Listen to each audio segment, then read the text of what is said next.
Where were you in your life when you discovered that psychology was the thing you wanted to devote your time to? Right. Can you give us the context of your life at that point? Yeah, I mean, it's actually a 3-part answer. Better. So first of all, actually, my dad is a psychologist.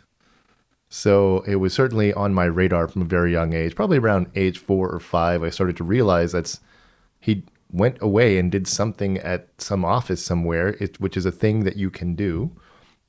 And when I got a little older, he would tell me sort of, the simplified version of what he would be working on, where he would be testing people at the behest of lawyers to find out what sort of like skills they would have during court cases, so that if people were arguing over, say, insurance damages or something, the question was, has this person's fundamental life trajectory changed? And to do that, you have to test what sort of skills they have now and extrapolate to what could they have achieved before, say, a car accident or something like that.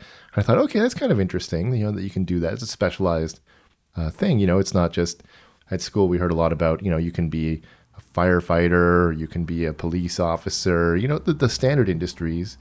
But I came to learn over time that there's also these, what I call like the hidden jobs.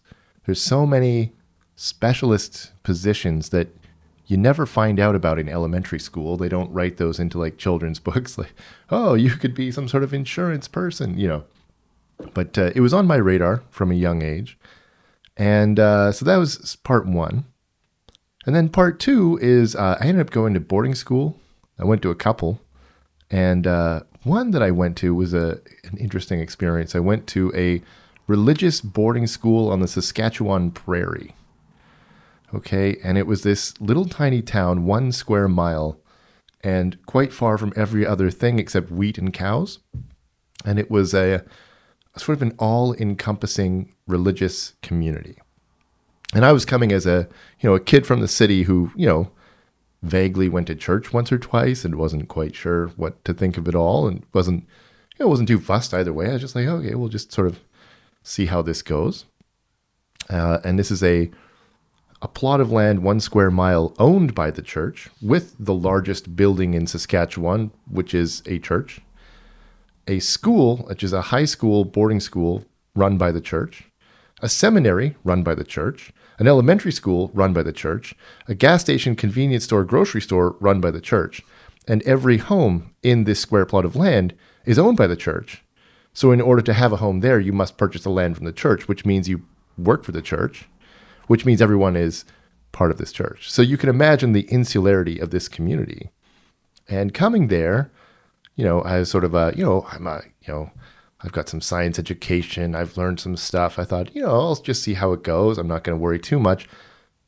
Converted in like 3 days flat, right? And I was not quite expecting that. So then I'm like, oh, I guess I'm religious now, So very, I got caught up in the life of the community. I had all these different friends who were part of the community. But I had this one friend who had 2 secret hidden advantages. He had a car, and he had a nearby farmhouse. He had a little apartment in the basement under his parents' farmhouse. So he wasn't part of the actual community. He was able to drive home away from this tiny insular town where everybody was part of one community. And so we would go out there on the weekends, and we would start doing all these illegal things, like listening to like Nirvana, or watching R-rated movies like Interview with the Vampire, and otherwise, breaking the pretty strict religious doctrine of the tightly insular community. And I ended up basically living 2 lives.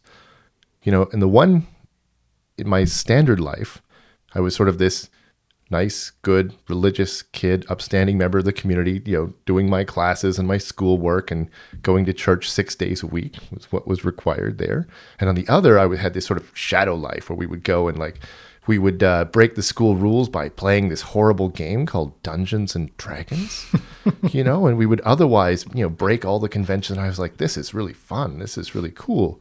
And it was fine for a month or 2. And it all eventually came to a head where our secret cabal of Nirvana listening to groups of people, we were unearthed by the good religious community. And everything came to a head. And I realized there was this whole sort of powerful experience of which social group am I really a part of? And how is it that these different people feel so strongly and so passionately different about life and like, which member of a community am I in? And what's my identity as a member of this community or that community? And all of this seemed really like a powerful experience to me. And I was thinking, like, all of this is happening in people's minds.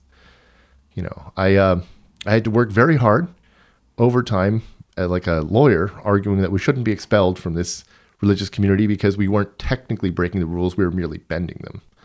And it ended up being fine in the end. But I was actually moved to a different school not long thereafter, so it was just an interesting experience overall. So that was part 2. And then there's part 3, where then a year or two later, because that was all grade 11, a year or two later, I ended up at university. And then I had real freedom of choice because I was at Simon Fraser University in Canada, and it was a very cheap school at the time. It was actually the cheapest university in Canada. It had very good, broad, comprehensive education. So I had a lot of freedom to take any classes I wanted to. I could, I was pretty broke, but I could afford, because the credits were so cheap, to just dabble. So I dabbled. And what I decided I would do is, based on both these experiences in high school and also knowing what my dad did for a living, I could take some psychology courses, but I could also take anything else. And I knew that probably I wanted to do psychology, but I thought, if I find anything else I want to do that I like more, then I'll do that instead. So then I took anthropology, history, geography, biology. I took 13 different faculties worth of courses, all that stuff. And I liked a lot of it. And sometimes I was tempted, to maybe I'll switch my major, but I always took some psych courses and I always kept coming back to it, because psychology is really about what people think about stuff, which is what people think about everything in the world, everything in history, everything in life. That's what we do. So I ended up here, still doing it.